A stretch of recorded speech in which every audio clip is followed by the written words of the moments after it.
So today I'm going to be showing you the way I study and how I prepare for exams using the Tab 6. But before we get into the video, I'm happy to announce that this video is sponsored by Wondershare PDF Element. If you don't know about this software already, it helps you create, edit and convert PDF documents in very simple steps on both Windows and Mac. When creating a new PDF, you can choose one of the many templates that they offer from the category that suits you best. However, I want to show you one of the features that I like the most. It's called OCR, and in a few words, it helps you create a PDF based on a scanned document. The best part is that nowadays you can even use your phone to scan a document, and with PDF Element you can quickly turn it into a PDF. To test this tool, I took 3 pictures of a book, and when I add them, I immediately get a message recommending me to use OCR technology to turn the images into an editable PDF. In this specific situation, I didn't need to edit the content, so I chose to make it a searchable text image. And in this way, I am able to highlight the words inside the scanned pages. Plus, I'm also able to search for specific words that are in those images. I also decided to create a page where I included checkboxes next to some of the tasks that were supposed to be completed, which is one of the many tools PDF Element offers for creating forms. They also allow you to sign your documents. You can of course use password protection because security is always important. You can turn your PDFs into Word documents, Excel, PowerPoint presentations, images, and many others, and you can even optimize the original PDF, which means that you can reduce its size.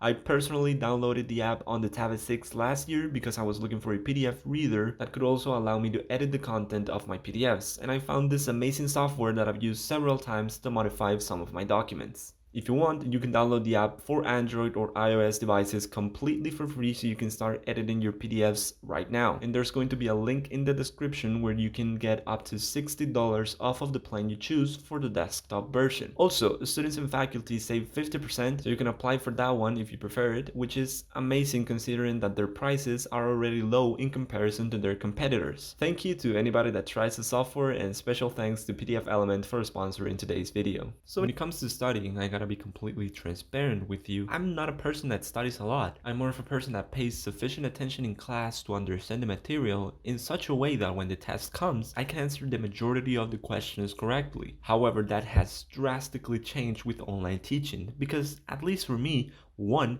it requires a lot more concentration to not get distracted, and 2, there are a lot more distractors. So I guess you can say I've been kind of forced to dedicate time to studying. That's why I will appreciate if you can comment any tip or something that helps you study in a more efficient way. What I've personally been doing is that for this chemistry course that I took this summer, I was given a list of the book's chapters that were going to be included in the exam.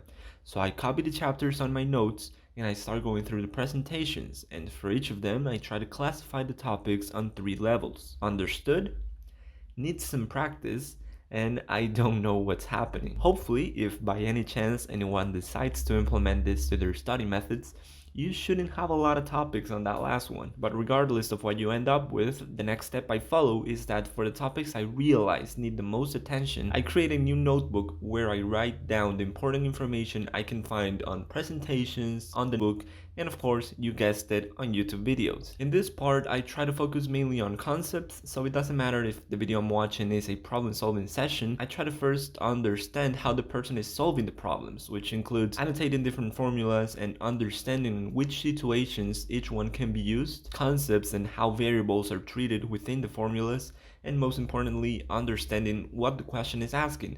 And that happened to me last semester in a physics course, where I knew every formula. We were even allowed to have them on the test and quizzes, but the hardest part for me was to figure out what the question was asking. So once I've gone through all the topics, understood their main ideas, and I can confidently talk about them, I raise the 3rd category and move them to the ones that need some practice. For this category, I assume that I know at least the basic definitions and procedures involved in each topic, so I focus more on solving homework, class problems, or problems from the book or from YouTube videos. This time I'm trying to put in practice the problem-solving skills and testing my understanding of questions. You could say that the previous category was more related to getting to know concepts, and this one actually intends to put them into practice. I'm studying computer science, by the way, and I'm trying my best to provide the general idea so that it's easier to implement this to any type of class or course anyone's taking. When you feel that you've gained a sufficient understanding of both the theory and the practice is when you raise all the categories. So now you go back to having the topics for your exam. What I do now is that I create a new page. It can be for each chapter or for each topic, that depends on the contents, and I write down everything I know about it. Without books, without presentations, without YouTube. Just you and a blank page waiting for you to fill it with your knowledge. When I finish writing everything I know, I start reading again the books and the presentations, and if there's something I didn't include, I add it to my notes but in a different color. I think that helps me realize I've made a mistake, so it's clear for me to see what I'm missing, and that forces me to memorize it. But yeah, let me know if you have any tips for me to improve my studying, or if you found any useful information in the video, consider subscribing and leaving a like. Also, the channel has an Instagram account if you want to follow me there, ask me some questions, send me video ideas. I'm also planning on releasing free digital planners and wallpapers and all of that, so if you're interested, you can go follow me, the link's in the description. Thank you very much for watching and supporting the content, I truly appreciate it. This has been A Regular Teenager. Take care. Peace.